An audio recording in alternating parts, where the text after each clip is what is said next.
All organisms, even the largest, begin life from a single cell. The cell then grows by dividing into two, wherein each parent cell forms two daughter cells, which mature and further divide to form new cells.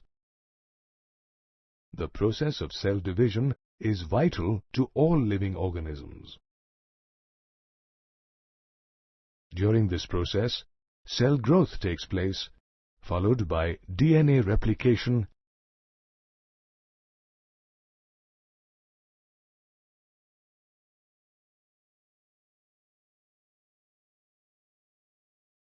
and cell division.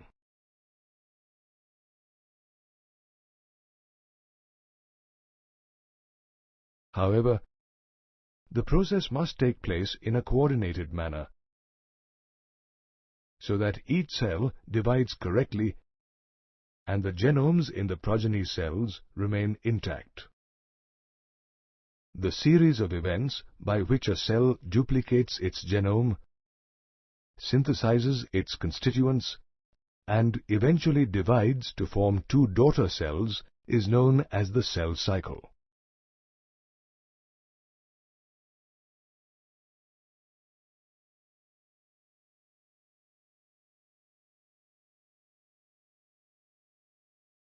Although the process of cell growth is a continuous one, DNA synthesis takes place only during one particular stage in the cell cycle. After DNA synthesis, the replicated chromosomes or the DNA are distributed to the daughter nuclei through a complex series of genetically controlled events during cell division. The duration of a cell cycle varies from one organism to another. A typical eukaryotic cell, like those in human beings, divides once in about every 24 hours, whereas in yeast, division takes place in about 90 minutes. Also, the cell cycle is divided into two basic phases, the interphase and the M phase or the mitosis phase. The interphase is the resting phase during which the cell prepares to divide by undergoing cell growth and DNA replication in an orderly manner. The interphase is subdivided into three phases: the G1 phase or gap 1, S phase or synthesis phase, and G2 phase or gap 2.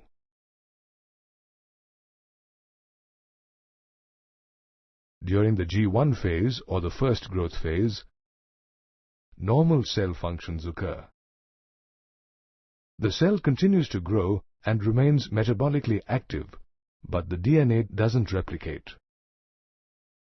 In the S phase or synthesis phase, the DNA synthesizes or replicates, and the amount of DNA in the cell doubles without any increase in the number of chromosomes.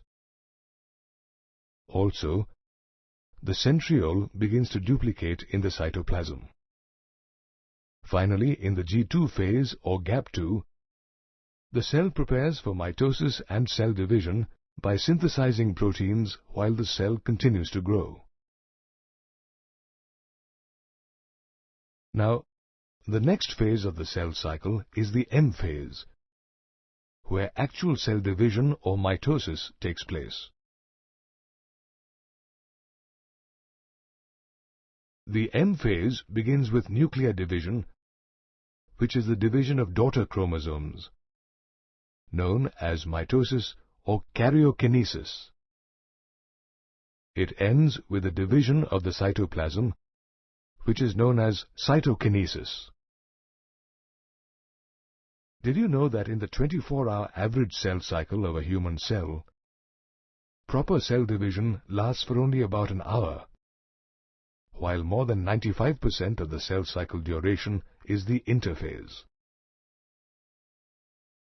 In adult animals, for example in humans, some cells, like those in the heart, do not appear to display cell division. Animals also have many cells that divide occasionally, only to replace cells lost due to cell death or injury. Such cells that do not display further cell division exit the G1 phase and enter an inactive stage called the G0 phase or the quiescent stage. Cells in this stage remain metabolically active but proliferate only when the need arises. Moreover, in animal cells, mitotic cell division occurs only in diploid somatic cells, whereas in plants, it is seen in both haploid and diploid cells. In living organisms, the cell cycle is a series of events that leads to cell duplication and division, resulting in the growth of organisms. Mitosis or karyokinesis, along with cytokinesis, defines the M phase or the mitosis phase of the cell cycle. During mitosis, parent cell divides into two daughter cells, which are not only identical to each other, but also to the parent cell. Mitosis is also known as equational division, as both the parent and the daughter cells have the same number of chromosomes. Mitosis is a continuous process. However, for convenience, it is divided into 4 stages of nuclear division, namely prophase, metaphase, anaphase, and telophase. Prophase is the first phase of mitosis and follows the S and the G2 phases of interphase. During the S phase, the DNA synthesizes or replicates, and in the G2 phase, the cell continues to grow, but the DNA molecules formed are intertwined and not distinct. However, during prophase, chromatin condensation or the untangling of the chromosomal material takes place, and the centriole that had duplicated during the S phase starts to move towards the opposite poles of the cell. Certain characteristic events mark the completion of prophase. Compact mitotic chromosomes are formed due to the condensation of chromosomal material, and each chromosome is made up of 2 chromatids attached together at the centromere.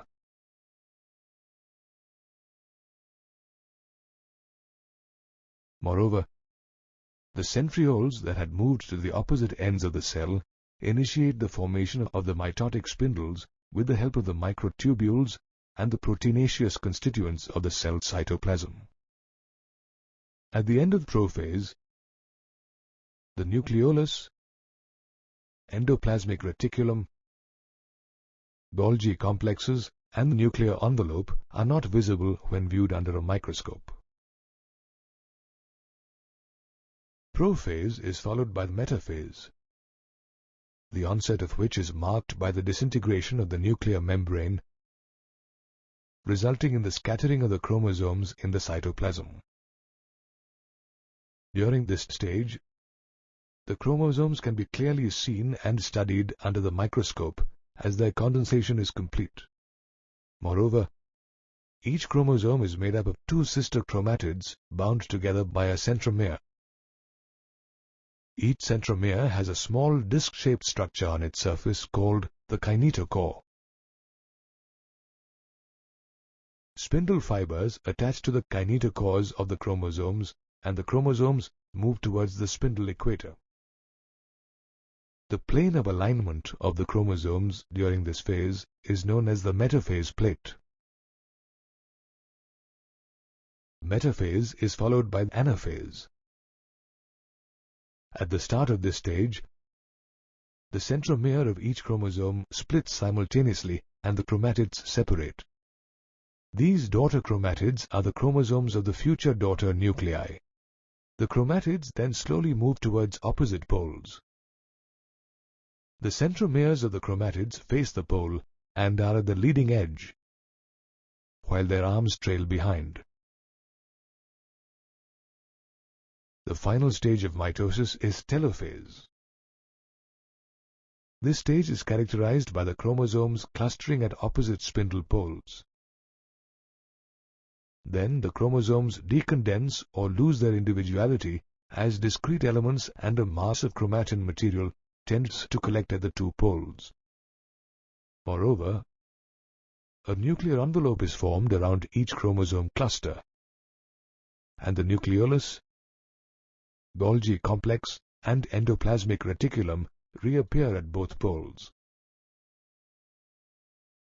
Thus, mitosis is divided into 4 stages, at the end of which a cell segregates its chromosomes into 2 identical sets in 2 daughter nuclei.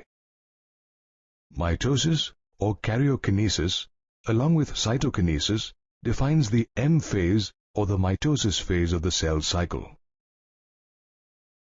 Mitosis results in the segregation of duplicated chromosomes into 2 daughter nuclei and is followed by the division of cytoplasm, that is cytokinesis, to produce 2 daughter cells. However, the process of cytokinesis is different in animal and plant cells. In animals, cytokinesis is initiated by the formation of a furrow in the plasma membrane, which gradually deepens to join the center of the cell, dividing the cytoplasm into 2. Plant cells, on the other hand, have a relatively inextensible cell wall, and so cell division is initiated by the formation of a cell plate in the center of the cell. Gradually, this plate grows outward to meet the existing lateral cell walls. The cell plate represents the middle lamella of the cell wall. Also, during cytokinesis, organelles like plastids and mitochondria are equally distributed between the daughter cells.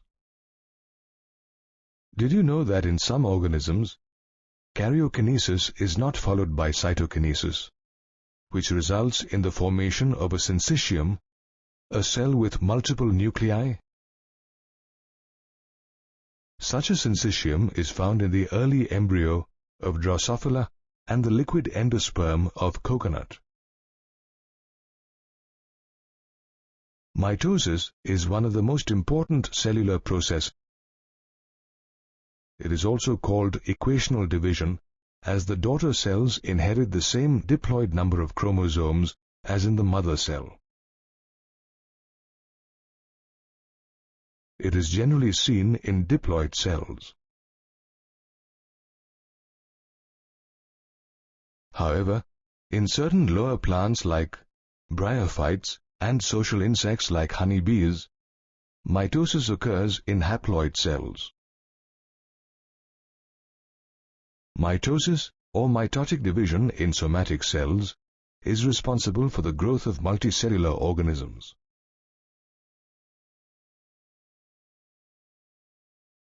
In plants, meristematic tissues, namely the apical and the lateral cambium, divide actively by mitosis, leading to the continuous growth of the plant throughout its life.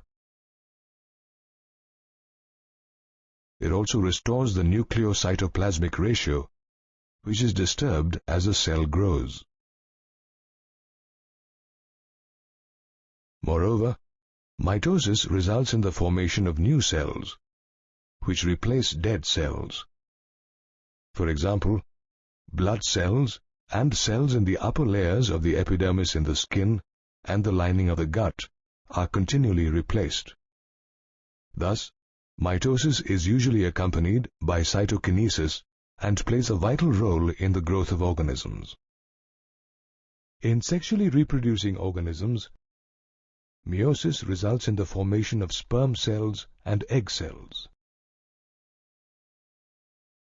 Cells that undergo meiosis are diploid with 2 sets of chromosomes. However, these diploid cells, after meiosis, produce haploid cells with one set of chromosomes. Later, during the process of fertilization, these haploid cells fuse to form a diploid offspring. Thus, meiosis helps maintain the chromosome number in a species. Meiosis, like mitosis, is also preceded by an interphase stage, during which DNA replicates and each chromosome doubles to consist of two identical strands of DNA. Meiosis consists of two cell divisions, namely meiosis I and II. Meiosis I is divided into four stages: prophase I, metaphase I, anaphase I, and telophase I. Similarly, meiosis II is divided into four phases: prophase II, metaphase II, anaphase II, and telophase II. Meiosis I halves the number of chromosomes, and meiosis II splits the sister chromatids of each chromosome, resulting in 4 haploid cells. Meiosis I begins with prophase I, which is typically more complex and lasts longer compared to the prophase of mitosis. Based on chromosomal behavior, prophase I is divided into 5 phases, namely leptotene, zygotene, pachytene, diplotene, and diakinesis. All through the leptotene stage, compaction of chromosomes continues and they gradually become visible under a microscope. As the DNA has already duplicated, each chromosome consists of 2 chromatids. In the next stage, that is, the zygotene stage, homologous chromosomes, one from the paternal set and one from the maternal set, get attracted to each other and form pairs. This pairing is called synapsis. During this process, a complex structure known as a synaptonomal complex is formed.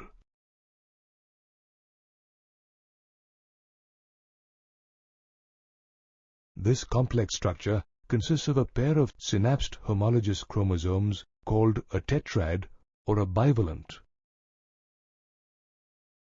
The zygotene stage is followed by the pachytene stage, during which the bivalent chromosomes are clearly visible as tetrads.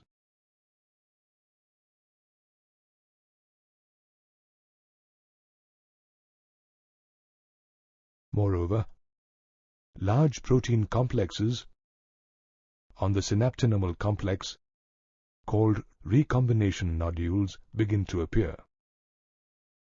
These nodules are believed to be the sites where crossing over occurs.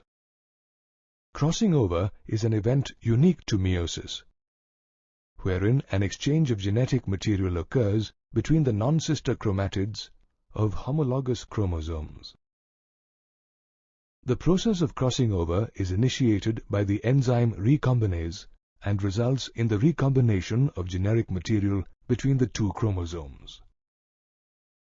Crossing over is very significant during the formation of gametes, as it results in new combinations of genes, leading to genetic variation in the offspring. By the end of the pachytene stage, recombination between homologous chromosomes is complete, and the chromosomes are linked at the sites of crossing over. The next stage in prophase I is the diplotene stage. The beginning of this stage is marked by the dissolution of the synaptonomal complex. Moreover, the recombined homologous chromosomes of the bivalents display a tendency to separate from each other except at the crossover sites.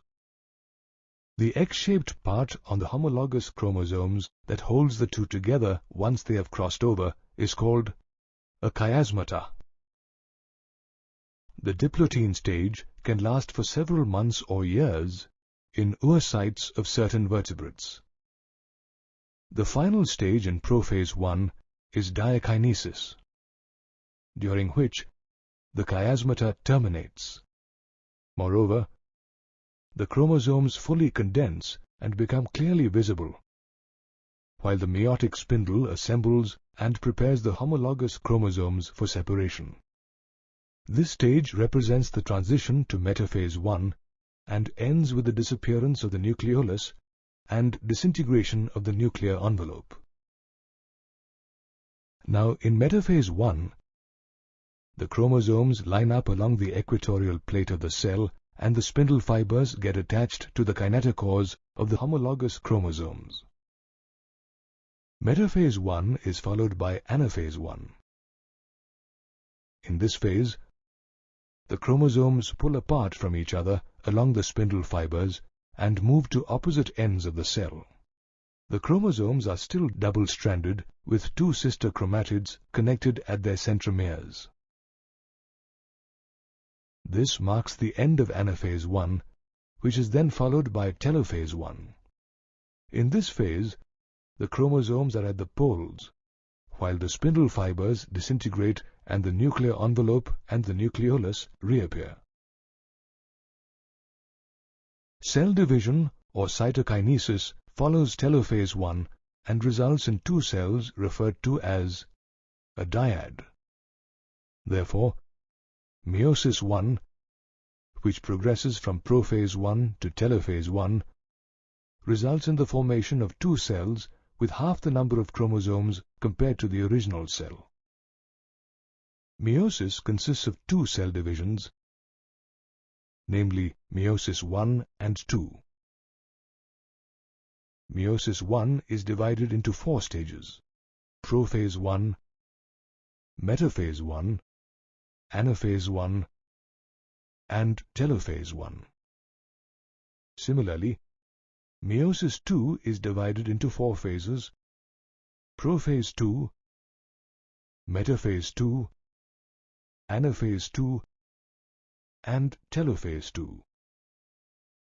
Meiosis 1 results in two haploid daughter cells due to the separation of the homologous chromosomes in the parent cell. Meiosis 2 follows meiosis 1 and results in four haploid cells. Meiosis 2 resembles mitosis, as the same number of chromosomes is retained in the daughter cells. Between the two meiotic stages, there is a short-lived resting stage known as interkinesis, during which the DNA doesn't replicate. Interkinesis is followed by prophase 2, a stage that is much simpler than prophase 1. During this phase, the chromosomes get thicker, shorter, and distinct, with each chromosome consisting of two chromatids. By the end of this phase, the nucleolus disappears and the nuclear envelope disintegrates. Prophase 2 is followed by metaphase 2. During this phase, the chromosomes move towards the equator and align themselves along the equatorial plane. Bipolar spindles are formed, and the microtubules from the opposite poles of each spindle attach themselves to the kinetochores of the sister chromatids. The next phase of meiosis 2 is anaphase 2. During early anaphase, the centromere of each chromosome divides longitudinally into two and splits the chromosome into two daughter chromosomes. These daughter chromosomes are then pulled to the opposite poles of the cell during the late anaphase stage. The final phase of meiosis 2 is telophase 2. During this phase, the chromosomes reach the opposite poles and a new nucleus with a nuclear membrane is organized at each pole. Did you know that all four nuclei differ from each other in genetic aspects due to the crossing over in prophase 1?